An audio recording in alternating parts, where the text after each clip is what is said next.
सीधे आपको लिए चलते हैं गृह मंत्रालय की तरफ, जहां प्रेस कॉन्फ्रेंस हो रही है। गृह मंत्री अमित शाह जम्मू कश्मीर के मुद्दे पर कुछ कह रहे, सुनवाते हैं। धारा 370 और 35 से ये हमारे देश को एक प्रकार से हमारे देश के साथ कश्मीर को एक रूप होने से रोकने वाले व्यवधान थे। उस वक्त भी डॉक्टर तंवर ने कहा, उस वक्त भी जनता ना चाहती थी ना लोग चाहते थे। संविधान सभा में भी बहुमत नहीं चाहता था कि धारा 370 संविधान का हिस्सा बने। खैर, मगर बन गया। मगर कुछ दृष्टिवान लोग भी थे जिन्होंने जब हिस्सा बना तब टेम्पररी प्रोविजन लिखना जरूरी समझा। और मित्रों, जो चीज कृत्रिम होती है, प्राकृतिक नहीं होती है, नेचुरल नहीं होती है, वो उसका आयुष्य लंबा नहीं होता है। और नरेंद्र मोदी जी के दृढ़ संकल्प ने 5 अगस्त 2019 को धारा 370 को समाप्त कर एक कलंकित अध्याय हमारी आजादी का समाप्त करने, आजादी के बाद के इतिहास का समाप्त करने का काम किया। और वहीं से कश्मीर का भारत के साथ, बाकी भारत के हिस्सों के साथ ही विकास का अध्याय शुरू होता है। कई बार मुझे कई लोग प्रश्न पूछते हैं कि धारा 370 और आतंकवाद का क्या रिश्ता है। उनको मालूम नहीं है, धारा 370 ने ही घाटी के युवाओं के मन में अलगाववाद का बीज बोने का प्रयास किया। मुस्लिम आबादी देश के कई हिस्सों में है, किसी भी स्थान पर क्यों आतंकवाद नहीं आया? फिर एक दलील देते हैं पाकिस्तान से सटा हुआ है। गुजरात भी पाकिस्तान से सटा हुआ है, राजस्थान भी पाकिस्तान से सटा हुआ है, क्यों वहां आतंकवाद नहीं आया? धारा 370 ने भारत और कश्मीर का जुड़ाव टेम्पररी है ऐसा एक भ्रांति फैलाने का काम किया, जिसने अलगाववाद के बीज बोए जो आने वाले दिनों में आतंकवाद में परिवर्तित हुए। और ये दुर्भाग्यपूर्ण बात है कि 40,000 से ज्यादा लोग आतंकवाद के बलि चढ़ गए। कश्मीर का विकास दशकों तक पीछे चला गया और कश्मीर के अंदर सालों तक आतंकवाद का नंगा तांडव होता रहा और देश मूक दर्शक बनकर देखता रहा।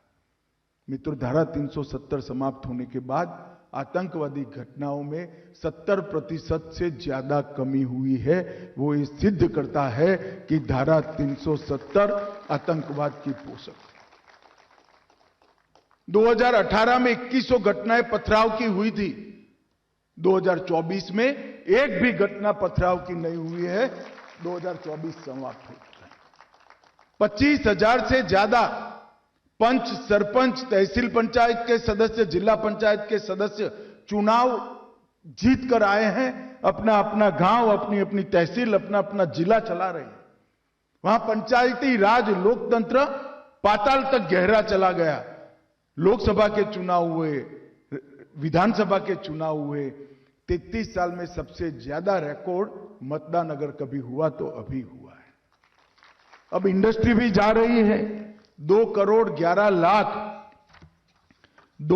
11 लाख टूरिस्ट जा रहे हैं।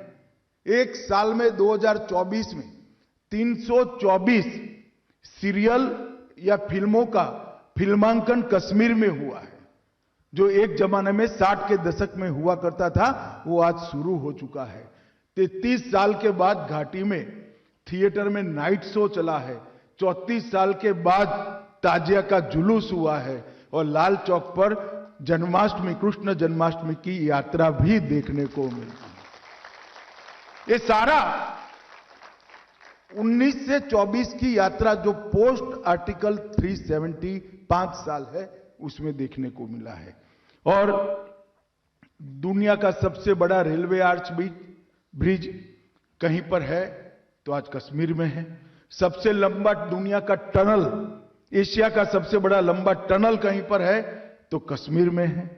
भारत के पहला केबल स्टे रेल ब्रिज कहीं पर बना है तो कश्मीर में बना है। आईआईटी, आईआईएम, 2 एम्स, 9 सरकारी मेडिकल कॉलेज, 5 नर्सिंग कॉलेज, 2 राज्य के कैंसर संस्थान, 8 महाविद्यालय बन चुके हैं और 24 बन रहे हैं।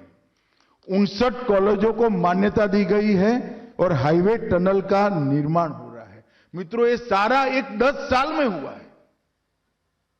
कांग्रेस के मित्रों को हम पर आरोप लगाने का बहुत खुली छूट है। आप कुछ भी कह सकते हो, राजनीति में आरोप लगा सकते हो, मगर मैं एक छोटा सा सवाल पूछना चाहता हूं, इसके 10% भी आपके 70 साल में क्यों नहीं हुआ? इसका हिसाब आपको देश और कश्मीर की जनता को देना चाहिए।